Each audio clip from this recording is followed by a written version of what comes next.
ఇక్కడ శ్రీరాముని అయోధ్యని సంబంధించిన విగ్రహ ప్రతిష్ఠ అయితే భారీ ఎత్తున జరుగుతూ ఉన్న ఆ విషయం అయితే కనిపిస్తూ ఉంది. ఇక్కడ మార్వాడి సత్రంలో ఒక్కసారిగా అక్కడ ఉన్న భక్తులు అయితే అధిక సంఖ్యలో పాల్గొని శ్రీరాముని యొక్క ఆశీస్సులు తీసుకోవాలనే ఆలోచన మేరకు అక్కడ అయోధ్యలో జరుగుతున్న ప్రాణ ప్రతిష్ఠ జరుగుతున్న శ్రీరాముని యొక్క ఆ దీవెనలు అయితే ప్రతి వాడ, ప్రతి గ్రామానికి, ప్రతి జిల్లాకి, ప్రతి రాష్ట్రానికి అందాలనే ఆలోచన మేరకు ఇక్కడ మహబూబాద్లోని మార్వాడి సత్రంలో అయితే ఘనంగా ఆ శ్రీరాముని యొక్క వేడుకలు అయితే జరుగుతున్నాయి. సార్, ఈ విధంగా జరపాలని మీకు ఎట్లా అనిపించింది? ఎలా ఉంది?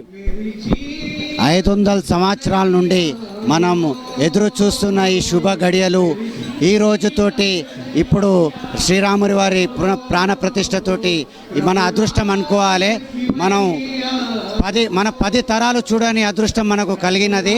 దాని సందర్భంగా మేము వారం ముందు నుండే ప్రతిరోజు మనకు నిత్యము నగర సంకీర్తనము ఇక్కడ, మరియు ఈరోజు మాత్రం ప్రత్యేకంగా పొద్దున 9:30కు యజ్ఞ కార్యక్రమం జరిగినాయి. మళ్ళా శ్రీరాముని వారి యజ్ఞము 108 ఆవతులతోటి నడిచింది. ఇంకోటి ఇప్పుడు మళ్ళా శ్రీరాముని వారి వేషధారణ, మరి శ్రీరాముని భజన కీర్తనలు, మరి ఇప్పుడు శ్రీరాముని వారి కర్సేవ సన్మానం జరుగుతుంది ఇక్కడ. దాని తర్వాత ఆర్తి, ప్రసాద వితరణ, అన్నదాన కార్యక్రమము అన్నీ నిర్వహించాము. ఈ అదృష్టం మన అందరిది అని అనుకొని మనం అందరం చేస్తున్నాము. ఒక విషయం, ఇప్పుడు ప్రత్యేకంగా అయితే చిన్నపిల్లలతో కూడా రామ లక్ష్మణతో వేషధారణతో అయితే ఒక ఘనంగా ఇక్కడ చూడలేని అంశం అయితే ఇక్కడ మన మార్వాడి సత్రంలో కనిపిస్తుంది. అక్కడ కూర్చోబెట్టి శ్రీరాముని, లక్ష్మణుని, హనుమంతుడిని కూర్చోబెట్టి అక్కడ పూల చల్లి వాళ్ళ ఆ దేవుడు ఆ చిన్నపిల్లల్లోనే దేవుని యొక్క ఆత్మను చూస్తున్న విషయం అయితే దీని మీద మీకు ఎలా అనిపిస్తుంది?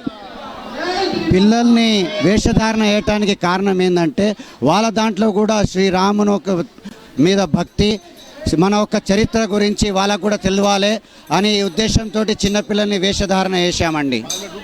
మొత్తంగా చూస్తుంటే మహబూబాద్ జిల్లాలో ఈ మార్వాడి సత్రంలో జరిగే ఇది ఎప్పుడైనా భక్తి శ్రద్ధలతో బాగా చేస్తారు. శ్రీరాముడు చేయడం వల్ల సాక్షాత్గా శ్రీరాముడు ఇక్కడ దిగినట్టే మీరు ఇక్కడ అలంకరణ చూస్తూ ఉంటే అదే విధంగా కనబడుతుంది.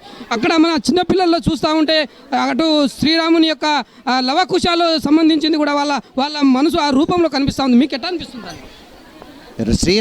శ్రీరామ రాజ్యం అనగానే మనకొక్కటే గుర్తొస్తుంది, కుల మత భేదాలు లేకుండా అందరూ సుఖ సంతోషాలతో ఉండాలని, అందరూ ఆ రాముని యొక్క ఆదర్శంగా తీసుకోవాలని, అందరూ జై శ్రీరామ్ జై శ్రీరామ్ అని నినాదాలతోటి వారిని ఒక ఆదర్శ పురుషులుగా తీసుకొని మనం అందరు ముందుకు సాగాలని అందరు కోరుకుంటున్నాం. ఈరోజు మేము మాన్కోట మార్వాడి సత్రం లోపల మేము అయోధ్య లోపల ఉన్నంత ఫీల్ అవుతాను. అయోధ్య నుంచి వచ్చిన అక్షంతలు ఏవైతే ఉన్నాయో ఆ అక్షంతలు ఇప్పుడు అయ్యగారు ప్రతి ఒక్కరికి నెత్తి మీద వేస్తూ జరిగింది. పెద్దలందరికీ ఇప్పుడు ఈ కార్యక్రమం అయిపోయిన తర్వాత మా ప్రసాదం, అన్న ప్రసాదం ఉంటుంది.